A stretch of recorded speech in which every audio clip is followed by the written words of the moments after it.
large. Lady Smith. Well, thank you, Madame. L'honorable député de Nanaimo, Lady Smith. Merci, Madame la Présidente, et merci au secrétaire parlementaire de son discours. Il est toujours passionné dans ses discours. L'idée de tenir compte du contexte social et d'inclure la discrimination raciale est une bonne chose. Il y a aussi la compétence culturelle.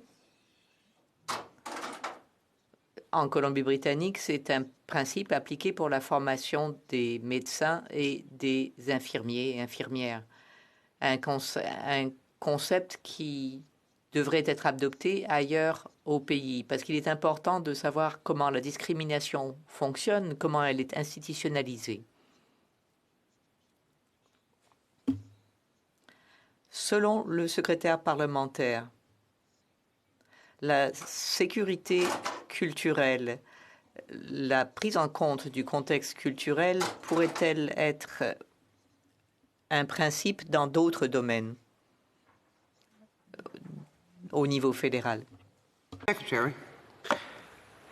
Well, for me personally, Madam Speaker, Le secrétaire parlementaire.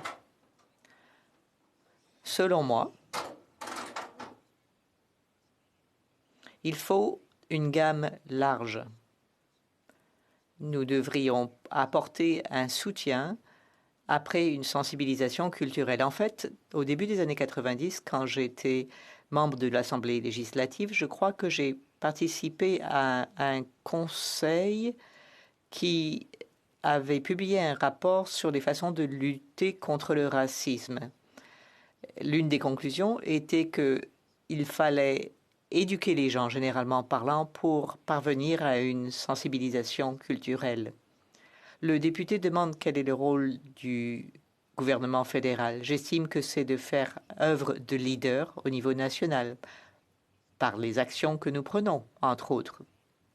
Ici, le projet de loi dont nous sommes saisis, la nomination d'une ministre de la diversité, diverses mesures pour nos forces armées, nos fonctionnaires, le système judiciaire. Le gouvernement fédéral peut faire bien des choses. Outre les projets de loi, le gouvernement a des moyens, des leviers monétaires qu'il peut utiliser et il peut aussi travailler avec d'autres entités de concert. Prenez les soins de santé. Quand j'étais membre de l'Assemblée législative, je me souviens qu'une personne autochtone s'est retrouvée